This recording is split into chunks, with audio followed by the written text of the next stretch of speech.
ऐसे क्या देख रहे हो? ये सब कुछ मैंने तुम्हारे लिए खुद बनाया। अभी भी तुम्हारी चॉइस वही है या बदल गई है? Thank you. अस्सलाम वालेकुम बेटे।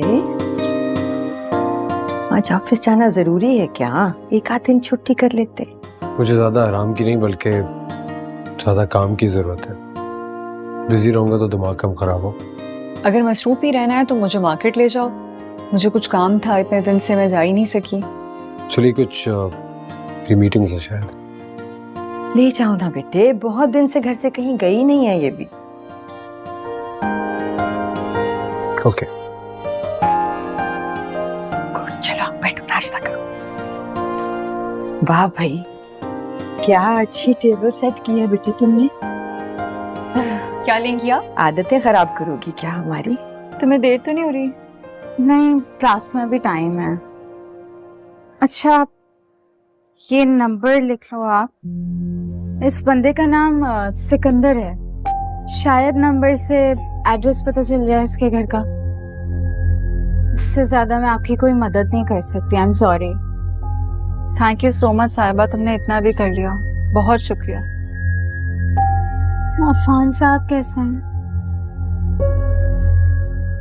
पता नहीं, लेकिन इतना पता है कि वो पहले जैसे तो बिल्कुल भी नहीं। तुम्हारी बहन तो जैसे उनका चैन, सुकून, हंसी सब कुछ ही अपने साथ ले गई। मैं अम्मी को कभी माफ नहीं करूंगी।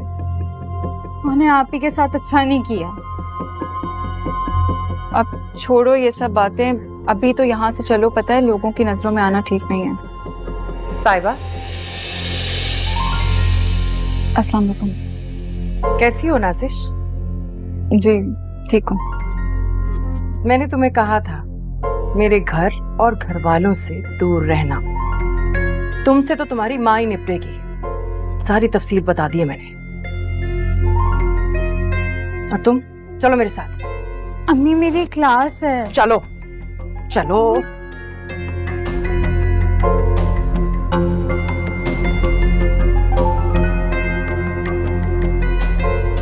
भरोसे के माने समझती हो साहिबा?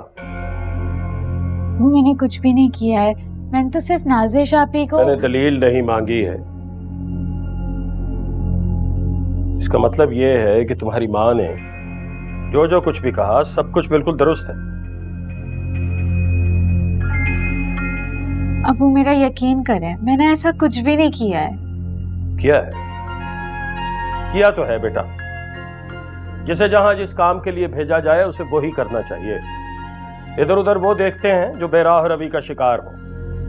तुम्हारी बहन को नौकरी करने के लिए भेजा था, ना कि दिल लगाने के लिए। और तुम्हें कॉलेज पढ़ने के लिए भेजते हैं, खबरें पहुंचाने के लिए नहीं। कल से कॉलेज नहीं जाओगे तुम। अबू आप क्या कह रहे हैं? मेरे एग्जाम्स आने वाले हैं।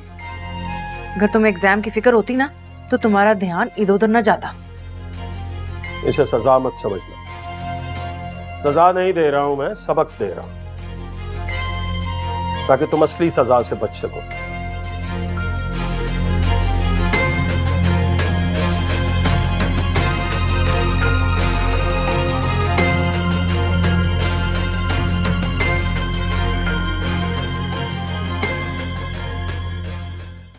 ये अकाउंट्स में दे दीजिएगा। Okay thank you.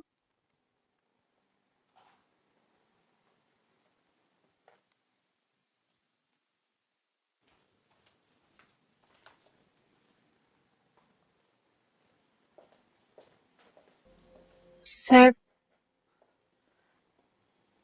ये नंबर मिला है। किसका नंबर है ये? अरीज के शौहर का। आई नो इसका कोई फायदा नहीं है और ना ही हमें अब उनकी जिंदगी में दखल अंदाजी देने का कोई हक है, लेकिन सर बात शादी की नहीं है। बात उन हालात और वजूहात की है जो इस शादी से जुड़े हुए हैं। और सच पूछें तो मैं बहुत परेशान हूँ अरीज के लिए।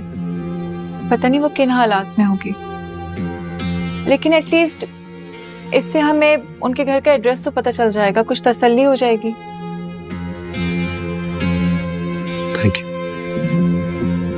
Are you okay sir?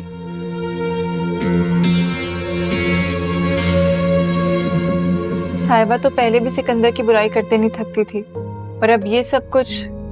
Sikandar? जी, आरिफ साहब का बॉस जिससे रीच की शादी हुई है, या फिर यूं कहें कि जिसने निहायत ही चालाकी से उसको हासिल कर लिया।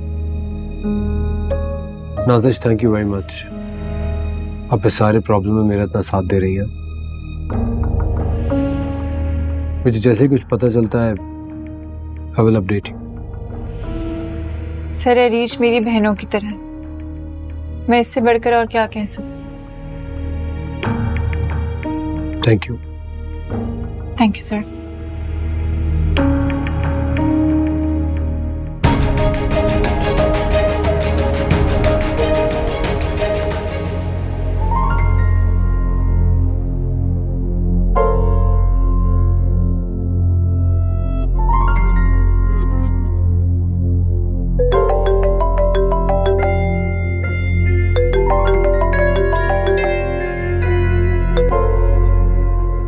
हेलो।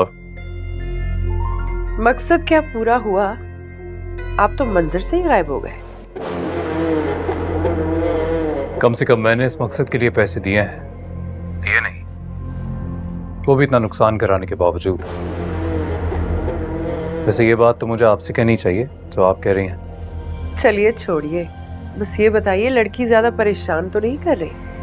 हाँ, कर तो रही है।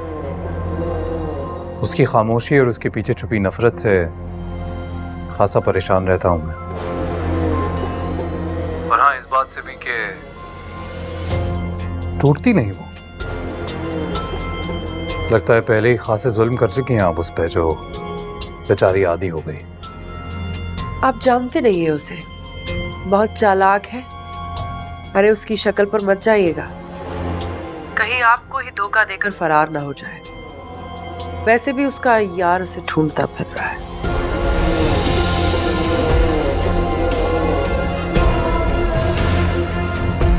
खैर छोड़े इन बातों को, आप अपना काम कीजिए। मैंने तो खैरियत मालूम करने के लिए फोन किया था। अल्लाह हाफिज।